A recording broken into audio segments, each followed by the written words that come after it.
Hi, Nick Compass, founder of Smartline Putting. Man, we had a great U.S. Open yesterday. Bryson DeChambeau getting the victory. Crazy greens at Pinehurst, really fast, lots of break, lots of undulation, tough greens to putt on, but a great tournament, and Bryson getting the victory to finish off yesterday.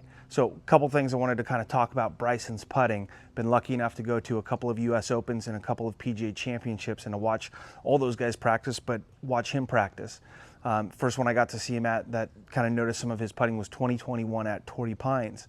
And I'm going to put a bunch of videos up on the screen of some of his putting and some of the techniques that he's used to help improve his speed control and his putting overall. So this first one from 2021, you can see he's got the GC quad there, and then he's got a yardstick on the ground. And basically what he's done with that yardstick is similar to what I've done with the speed control stick yardstick or with the towel, where he's measured out for himself, hey, if I make this amount of swing back, now what he does it as is just the backswing. His through swing kind of just matches it out, but he doesn't do the yardstick in that way. He just kind of has the backswing part.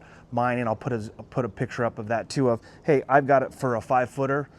Hey, it's for the 5-footer going back and through. It kind of shows you how much swing you need to kind of get that stroke to be a little bit more balanced and even versus somebody making a long backswing or a short backswing with acceleration. So again, I'm going to put a bunch of pictures up of Bryson and his putting. So in 2021, we can see that. So what he's basically doing is he's calibrating his stroke for the greens that week. So in this one from 2021, he's getting up there, he's making a stroke, and he's going, okay, this should go 10 feet. And what he's done is, hey, he's put either a ghost hole or a tee out there, and he's got his caddy or himself kind of measuring. So he's going up there and going, okay, this is a 5-footer. So I've kind of measured off this one here to this spot here, and this is 5 feet. So he's going through there and going, okay, if I make a swing, this is a pretty flat spot right here. Hey, if I make this swing from 5 to 5, hey, this putt should go 5 feet. So I'm going to just do it on this side right here. So again, where that tee and that ghost hole are, that if I do this stroke, hey, it should go 5 feet, okay?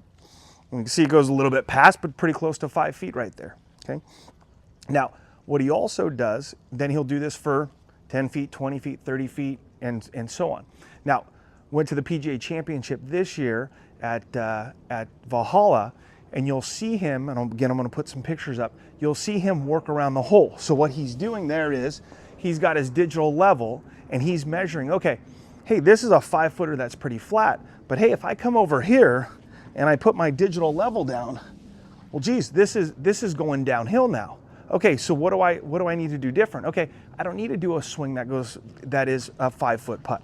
So again, he puts his tee over here, okay, in the ghost hole, and now he's over here at 5 feet, but because this is downhill, okay, and I'm gonna do it with the yardstick again, he puts this yardstick down, and now he's going, okay, hey, on a flat putt on these greens, hey, this is for what I need for 5 feet. Okay, it's got to be a little smaller than that. Okay, no problem, I can do that. So he does a little, might do a practice swing or two, and again, I'll put a couple videos in there. But now he's going, okay, for this 5 foot, because it's going down the hill, I need even a little smaller stroke.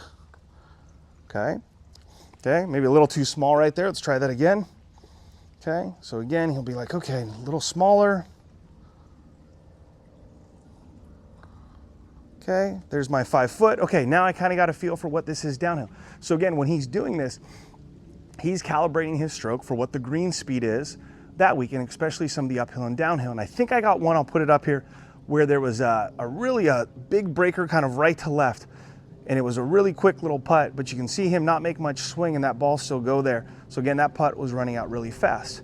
But again, what he's done is instead of him kind of guessing at, oh, maybe I should go this far back, maybe I should go this far back, maybe I should go this far through, he's calibrated that. So again, what I've done with the speed control kit is kind of giving you those numbers so that you can go out there and help yourself calibrate that. And that's what's helped him a lot with his putting. So he's got his system, his way of doing it. And again, what he does is he'll take his digital level out there and he'll measure it uphill and downhill.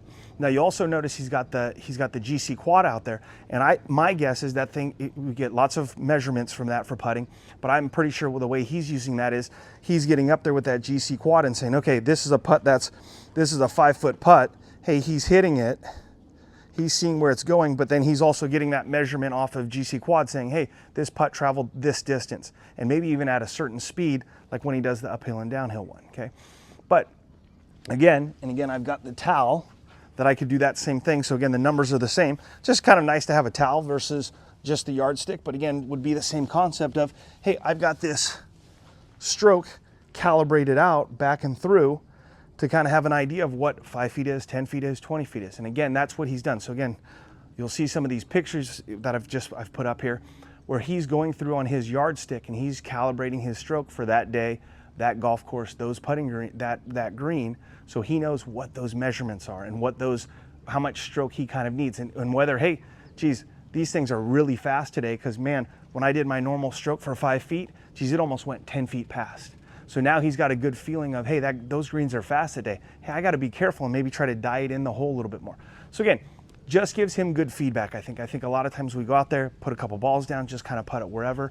I think if you're using something like this, especially if you struggle with your speed or your putting in general, and that's why he went to this, he wanted to put a little bit more math and measurement behind it versus him just kind of guessing. So again, with him doing this allowed him to use these measurements and kind of get a feel for it and to calibrate it each time versus me going out there and just kind of guessing, hey, do the greens seem faster or slower today? He's able to check that every time and he knows it. And I think that's what gives him confidence. And his putting has improved a lot over the last couple years, and definitely helped him here at Pinehurst to get that victory. So again, if you struggle with your speed control, something we can learn from Bryson is, again, being able to calibrate that stroke, and again, seeing how he's used this when he's practicing and when he's preparing to play that day, and using this on the putting green to become a better putter. So again, great win for Bryson. Putted really well, played really well. Obviously, it helps when you hit that driver far. But again, here's something what we can do to kind of copy him or do something and learn from him to improve our putting.